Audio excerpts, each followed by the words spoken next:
toutes, donc à mes frères et sœurs ici et à tous ceux qui nous écoutent. Seigneur, je veux te bénir parce que tu es celui qui est vivant et parce que l'homme ne vivra pas de pain seulement, mais aussi de toute parole qui sort de ta bouche. Merci Seigneur pour tes paroles que tu as placées dans ma bouche. Seigneur, qu'elles te glorifient et que ton peuple soit enseigné ce matin.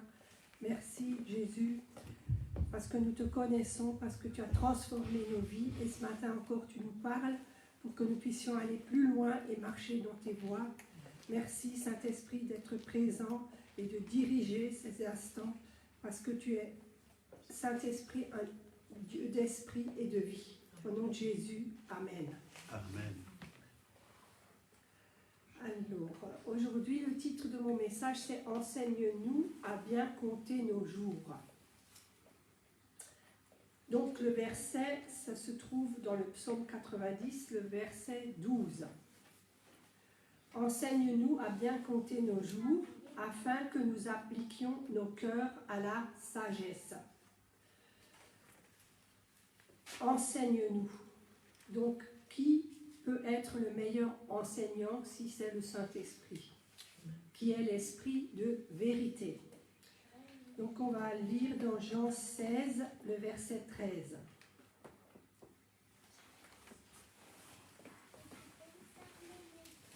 Quand le Consolateur sera venu, l'esprit de vérité, il vous conduira dans toute la vérité, car il ne parlera pas de lui-même, mais il dira tout ce qu'il aura entendu et il vous annoncera les choses à venir.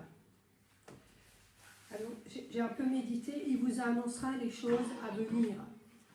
Nous sommes ses enfants, est-ce que vous croyez que Dieu peut nous enseigner les choses à venir? Amen. Je dirais, bon, les mauvaises on les connaît, mais je crois que Dieu veut nous enseigner les bonnes choses à venir. Il nous enseignera aussi comment marcher dans la foi et dans les voies de Dieu. Il nous enseignera comment compter nos jours, afin qu'on soit productif pour le royaume de Dieu.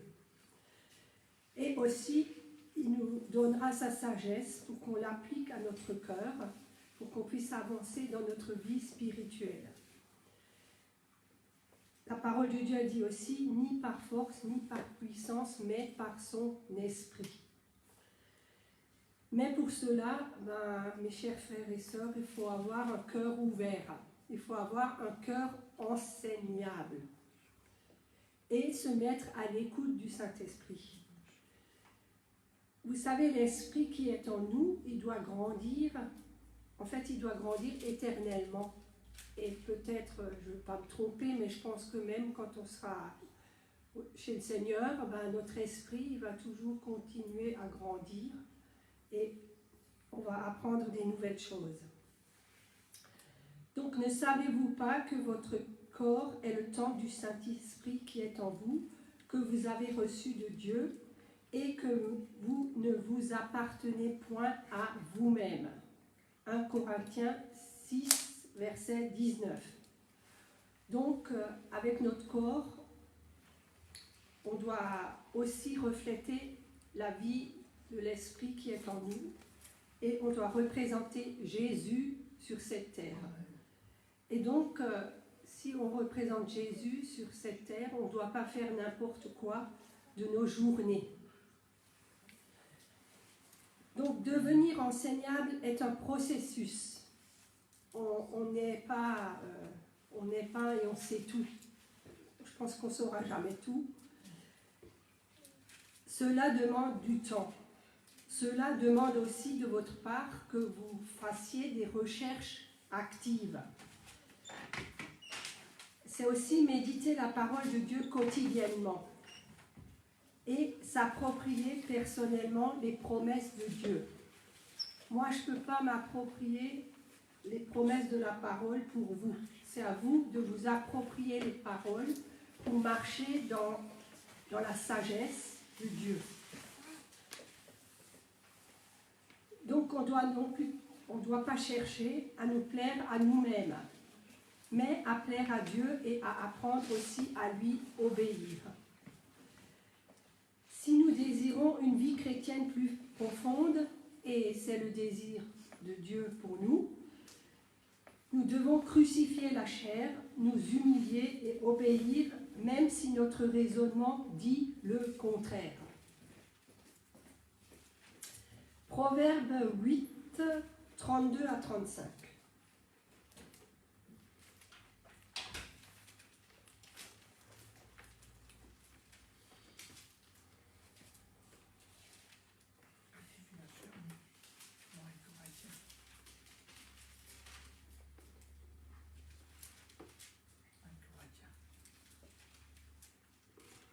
Donc, Proverbe 8, 32 à 35. « Et maintenant, mes fils, écoutez-moi, et heureux ceux qui observent mes voies.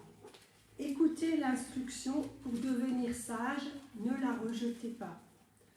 Heureux l'homme qui m'écoute, qui veille chaque jour à mes portes, et qui en garde les poteaux. Car celui qui me trouve a trouvé la vie, et il obtient la faveur de l'Éternel. » Magnifique, hein, vous avez trouvé tous la vie ici. Et on obtient la faveur de l'Éternel. Donc la faveur de Dieu est sur vous chaque jour de votre vie. Dieu bénit ceux qui s'approchent et écoutent la voix du Saint-Esprit. Donc si on ne l'écoute pas, on n'apprend rien. On n'apprend pas. Et on ne grandit pas non plus. On ne grandit pas dans la foi. Et notre vie spirituelle, elle reste toujours au plus bas niveau. Après, Psaume 51, verset 10. Ça, c'est un verset qui est un peu plus connu. « Ô Dieu, crée en moi un cœur pur, renouvelle en moi un esprit bien disposé. Ne me rejette pas loin de ta face, ne me retire pas ton Esprit Saint. » Et vous savez, ce qui m'a parlé ici, c'est « ne me retire pas ton Esprit Saint ». Pourtant, les psaumes, ça fait partie de l'Ancien Testament. Mais donc, l'Esprit de Dieu se mouvait sur toute la surface de la terre. Et vraiment que le Seigneur, lui puissiez vraiment être renouvelé dans son esprit ce matin. Rends-moi la joie de ton salut et qu'un esprit de bonne volonté me soutienne. Vous savez, ça, c'est vraiment une belle prière qu'on peut faire au Seigneur. Qu'un esprit de bonne volonté me soutienne. Donc, cherchons avec détermination le meilleur de Dieu dans nos vies, en refusant aussi de compromettre notre intégrité et notre caractère. Ayons de la bonne volonté. Vous savez, le temps que Dieu nous donne sur terre, c'est vraiment une grâce. Il nous le donne pour que nous le fassions, Il nous le donne pour que nous en fassions le meilleur usage possible. Donc posez-vous la question, est-ce que vous faites le meilleur usage de votre temps? Le but de compter nos jours n'est pas pour en tirer de l'orgueil, mais pour que nous emmenions notre cœur à acquérir la sagesse, c'est-à-dire marcher avec Dieu tout au long du chemin. Donc on va voir un homme qui marchait avec Dieu, c'est Enoch. C'est dans Genèse 5, le verset 22. Enoch, après la naissance de Métuséla, marcha avec Dieu 300 ans, et il engendra des fils et des filles. Tous les jours d'Enoch furent de 365 ans. Donc là, on a vu que Enoch, il a marché avec Dieu pendant 300 ans. On peut en déduire que Dieu y considère le nombre de jours et le nombre d'années où nous marchons avec lui. Sa façon de compter, bien sûr, ce n'est pas la nôtre. Et chacun de nous a reçu un capital de vie terrestre limité. Donc, ça nous rappelle encore qu'il ne faut pas faire n'importe quoi de nos jours. Donc, chaque jour est toujours de la part de Dieu une grâce pour vivre à sa gloire. Et le matin, quand vous vous réveillez, Seigneur, c'est une grâce que je puisse me lever pour t'être agréable, pour t'obéir et pour marcher et continuer à marcher avec toi. Donc Dieu a aussi établi des règles et des limites de conduite qui sont pour notre bien. De ne pas en tenir compte, c'est s'exposer aux dangers de la vie, aux pièges de l'ennemi, dont l'importance de bien compter ses jours. Le but étant, selon la sagesse de Dieu, de jouir aussi pleinement de la vie. Donc réjouissez-vous, vous êtes sauvés, alléluia, merci Seigneur pour cet immense privilège qu'on a de te connaître. Vous savez, la vie, elle est courte, c'est vrai. Maintenant que je suis à la retraite, je me rends vraiment compte que la vie, elle est courte. Et je ne sais pas si c'est la retraite, mais je trouve que le temps est accéléré et qu'on fait moins de choses dans plus de temps. Bon, c'est peut-être une pensée personnelle, mais je me rends compte que la vie, elle est courte. Et heureusement que je connais le Seigneur, parce que je me réjouis, parce que j'ai la vie éternelle. Amen. Donc, Moïse demandait dans le psaume 90 de l'aide afin que nous puissions bien compter nos jours. Parce que c'est Moïse qui a écrit le psaume 90. Il a demandé à Dieu de nous aider à profiter de chaque occasion et à investir nos vies dans des choses qui valent vraiment la peine. Notre temps est précieux. Nous ne devons pas le gaspiller.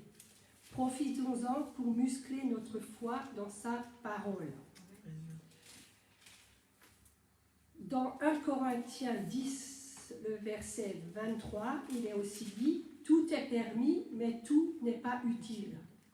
Tout est permis, mais tout n'édifie pas. » Donc, je veux dire, vous avez le droit de faire, je veux dire, tout ce que vous voulez.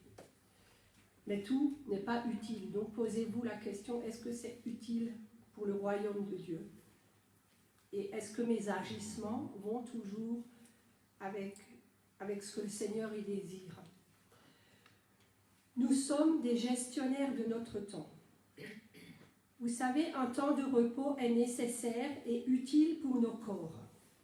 Un corps épuisé n'est pas utile à grand-chose. Un temps de vacances est utile en couple ou en famille, parce que si vous servez Dieu et vous ne prenez pas du temps pour vos bien-aimés, vous aurez une famille aigrie et vous n'allez pas aller très loin.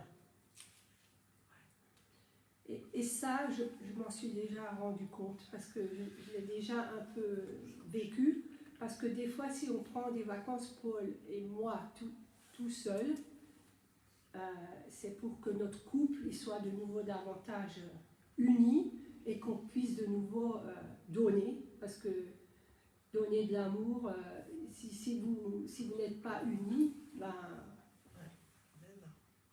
vous ne pouvez rien faire, parce que si l'amour vous le recevez, il faut le donner, vous ne pouvez pas donner ce que vous n'avez pas reçu.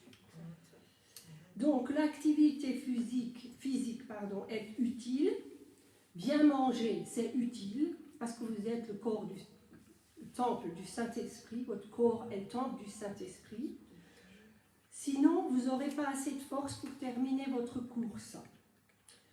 Un temps de réflexion est utile, car il évite de se précipiter dans les pièges mangeurs de temps et d'énergie, et permet aussi de dire non à l'engrenage qui nous avale le temps de prière et de lecture de la parole de Dieu, car de ce temps dépend l'équilibre de tout le reste. Donc le matin, méditez la parole de Dieu, et souvent vos journées, je ne sais pas si vous avez remarqué, mais si vous méditez la parole de Dieu, la journée se passe souvent mieux que si vous ne le faites pas. Maintenant, je ne vous mets pas sous une loi. Je veux pas. Dieu nous a laissés libres. Et il est avec nous tous les jours jusqu'à la fin du monde. Alors, David, dans le psaume 39, le verset 5, nous dit « Voici, tu as donné à mes jours la largeur de la main, et ma vie est comme un rien devant toi. « Oui, tout homme debout n'est qu'un souffle. » Éphésiens 5, le verset 1 à 5.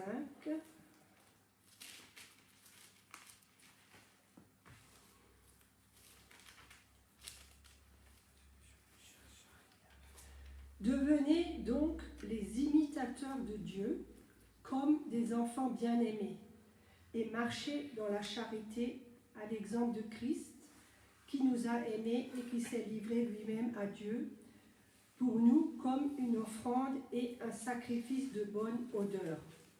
Que l'impudicité, qu'aucune espèce d'impureté et que la cupidité ne soit pas même nommée parmi vous, ainsi qu'il convient à des saints.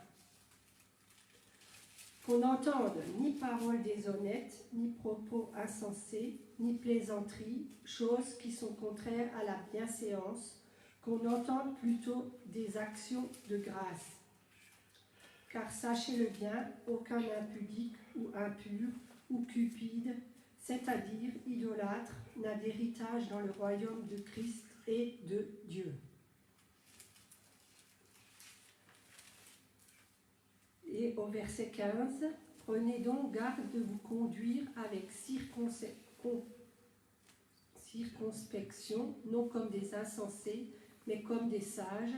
Rachetez le temps, car les jours sont mauvais.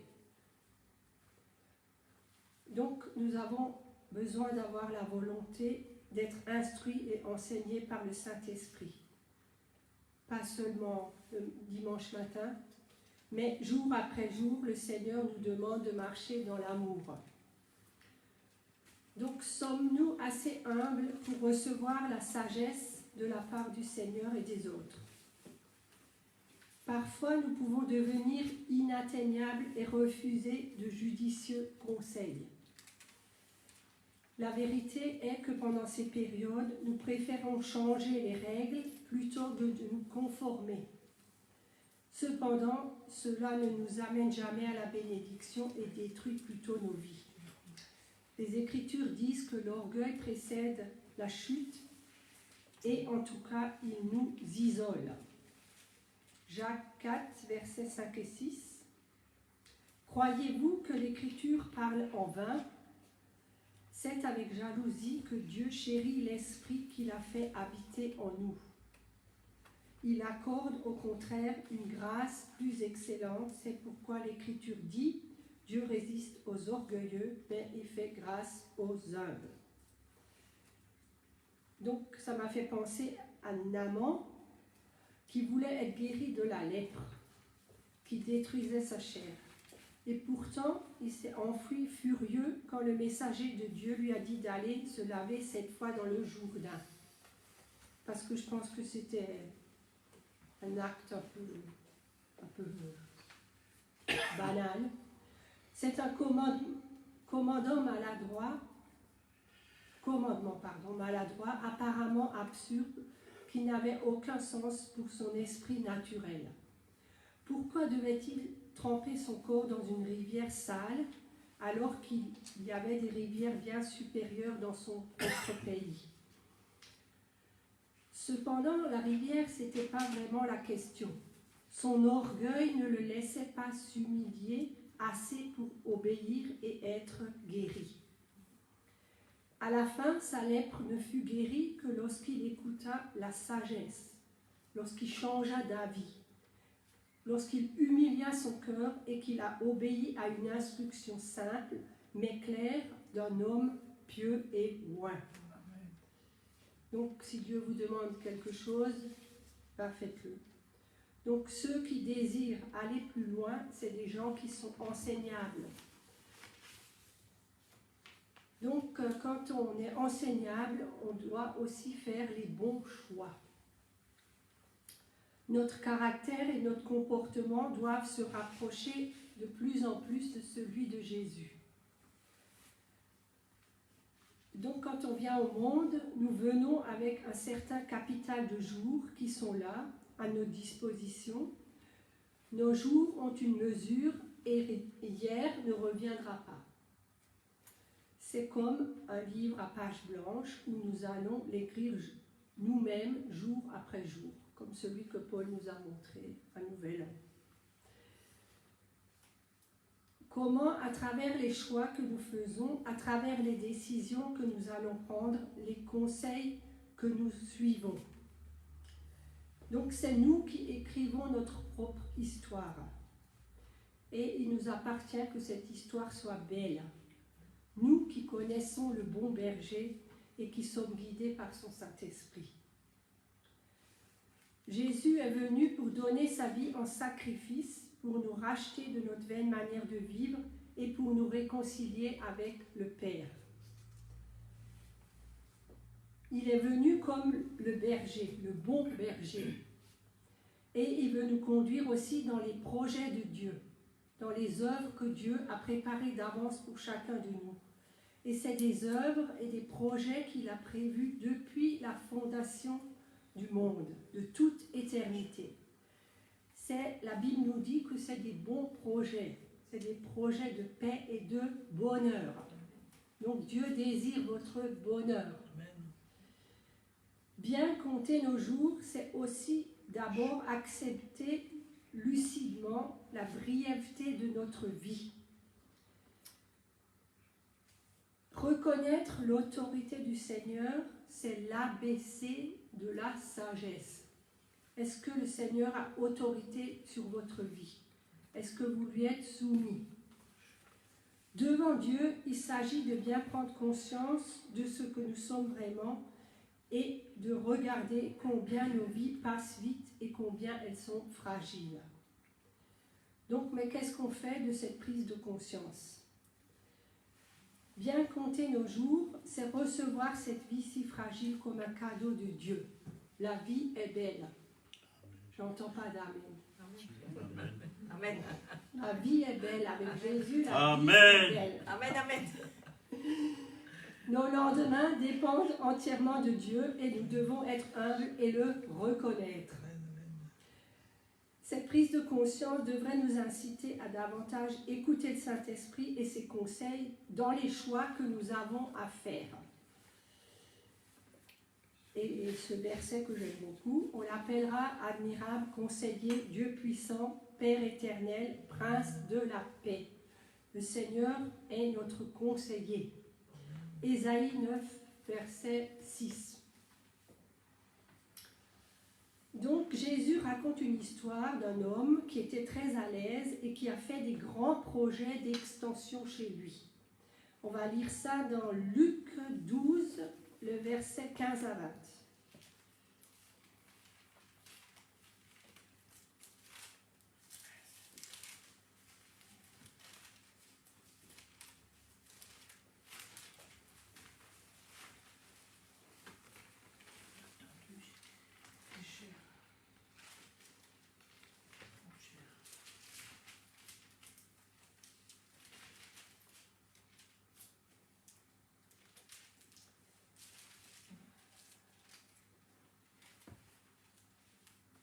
Puis il leur dit, gardez-vous avec soin de toute avarice, car la vie d'un homme ne dépend pas de ses biens, fût-il dans l'abondance.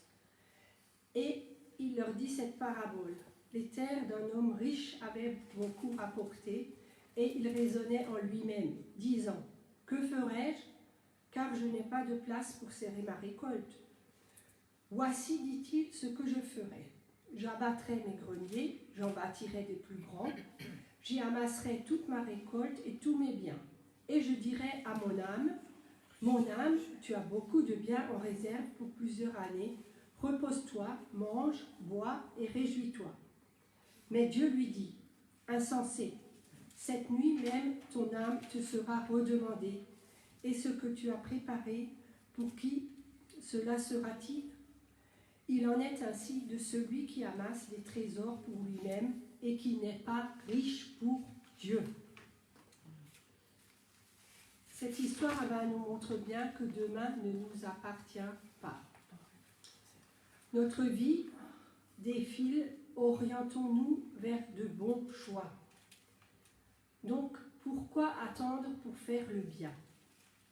Ecclésiaste 9, le verset 10, nous dit « Tout ce que ta main trouve à faire avec ta force, fais-le, car il n'y a ni œuvre, ni pensée, ni science, ni sagesse dans le séjour des morts où tu vas. » Il y a aussi le Romains 2, verset 10, version Semeur cette fois-ci.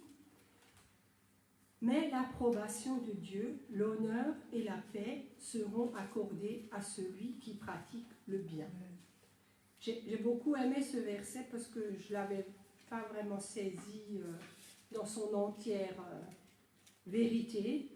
Donc, si vous faites le bien, l'honneur et la paix vous sera accordé de la part de Dieu. N'est-ce pas magnifique? Amen. Donc, un autre choix qu'on peut faire, pourquoi attendre pour aller se réconcilier, par exemple, avec votre voisin, votre frère, voilà, n'importe quelle personne avec qui vous n'êtes pas en entente? Parce que 2 Corinthiens 5, versets 17 à 19, nous dit, 2 Corinthiens 5, versets 17 à 19, si quelqu'un est en Christ, il est une nouvelle créature. Les choses anciennes sont passées, mais toutes choses sont devenues nouvelles. Et tout cela vient de Dieu, qui nous a réconciliés avec lui par Christ et qui nous a donné le ministère de la réconciliation. Car Dieu était en Christ réconciliant le monde avec lui-même, en n'imputant point aux hommes leurs offenses, et il a mis en nous la parole de la réconciliation. Amen. Alors n'oubliez pas, Dieu nous a réconciliés avec Dieu, et maintenant c'est à nous de réconcilier ceux qui nous entourent avec lui, et on doit aussi se réconcilier les uns avec les autres. Et je crois que des fois, quand on a quelque chose entre frères et sœurs, on doit se pardonner et on doit se réconcilier devant Dieu. Et c'est toujours cette image du pont, là, qu'il y a dans ce tableau du pont, ça me rappelle toujours qu'on doit réconcilier les personnes avec le Seigneur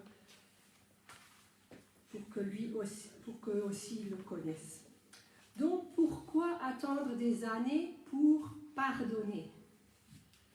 Pardonner, c'est une des premières bénédictions que nous avons reçues de Dieu. Quand vous vous êtes senti pardonné de tous vos péchés et que le Seigneur il a mis de l'amour dans votre cœur, vous n'êtes plus jamais la même personne. Colossiens 3, verset 13 nous dit « Supportez-vous les uns les autres, et si l'un a sujet de se plaindre de l'autre, pardonnez-vous réciproquement, de même que Christ vous a pardonné, pardonnez-vous aussi. » Pourquoi aussi alors faut-il attendre pour faire la paix avec Dieu? Seul Jésus-Christ peut apporter la paix, la vraie paix. Ce n'est pas la paix que le monde donne. Vous savez, les gens, ils font beaucoup de travail sur eux-mêmes pour trouver la paix. Et ils refusent de se tourner vers celui qui les a créés. Ben, c'est qui le créateur de la paix? C'est le Seigneur, c'est Dieu.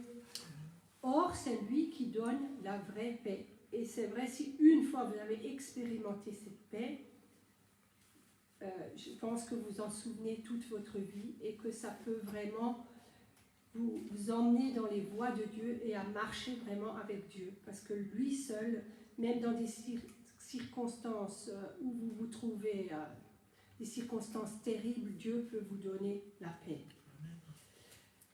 Bien des gens ne connaissent pas le chemin de la paix. Ils ne savent pas que seul Jésus peut donner la vraie paix et c'est lui qui le fait. Vous savez, la religion, ça ne donne pas la paix. C'est une relation avec Jésus-Christ qui donne la paix. C'est pourquoi les religieux sont souvent désespérés. Ils doivent allumer beaucoup de cierges, ils ont des saints, ils ont beaucoup de perles à leur chapelet, espérant qu'à force de les utiliser, ils trouveront la paix. Ben, toutes ces choses ne vous donnent pas la vraie paix que Jésus donne. Dieu résiste aux orgueilleux, mais il fait grâce aux humbles. Et pour recevoir sa paix, il faut s'humilier devant Dieu, il faut demander pardon pour nos péchés et il faut faire mourir nos passions intérieures. Donc aujourd'hui, ne vous inquiétez de rien. Mais tournez-vous vers Dieu. Amen. Étant justifiés par votre foi en Jésus-Christ, vous avez la paix avec Dieu. Et en toute chose, lorsque le trouble veut vous envahir, faites connaître vos besoins à Dieu par des prières et des supplications, avec des actions de grâce. N'oubliez pas les actions de grâce. Et la paix de Dieu, qui surpasse toute intelligence, gardera vos cœurs et vos pensées en Jésus-Christ. Donc, je vous invite vraiment à pratiquer la parole de Dieu, et le Dieu de paix sera avec vous. Philippiens 4, verset 7.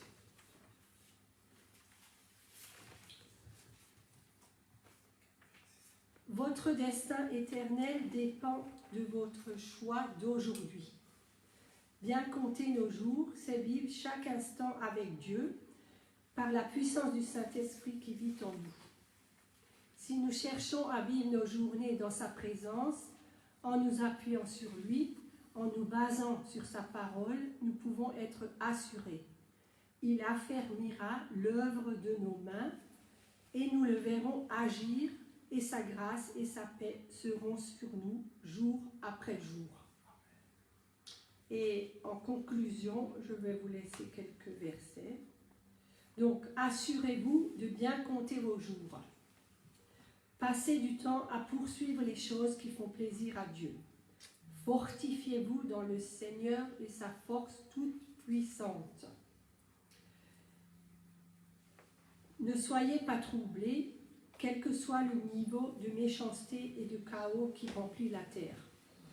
Nous avons la promesse que, par notre fidélité quotidienne à Jésus-Christ, nous aurons la paix de Dieu qui surpasse toute intelligence. Et lorsque Jésus viendra dans toute sa puissance et sa gloire, le mal, la rébellion et l'injustice prendront fin. Amen. Et pour terminer, je vous laisse Jean 14, le verset 27. Je vous laisse la paix, je vous donne ma paix. Je ne vous donne pas comme le monde donne, que votre cœur ne se trouble point et ne s'alarme point. Et je vais finir par la prière. Merci Saint-Esprit, que nous ayons des cœurs enseignables. Aide-nous à marcher dans tes voies, à marcher avec la sagesse de Dieu pour que nous puissions bien compter nos jours. Aide-nous à persévérer dans la foi. Aide-nous à saisir de nouvelles réalités spirituelles, que nous puissions toujours regarder à toi, parce que toi, Seigneur Jésus, tu es le rémunérateur de notre foi. Que notre cœur ne se trouble pas. Merci Saint-Esprit, parce que tu es avec nous tous les jours jusqu'à la fin du monde. Merci Seigneur, parce que tu es aussi assis sur le trône à la droite du Père, où tu intercèdes pour nous, pour que nous puissions marcher jour après jour sur cette terre et que nous puissions faire le bien, Seigneur, que nous devons faire et que nous puissions accomplir les œuvres que tu as préparées d'avance pour nous. Merci pour que tu donnes vraiment à mes frères et sœurs et à tous ceux qui écoutent, Seigneur, vraiment ta sagesse pour les jours qui viennent, parce que nous en avons vraiment besoin. Au nom de Jésus, Amen. Amen. Amen. Amen.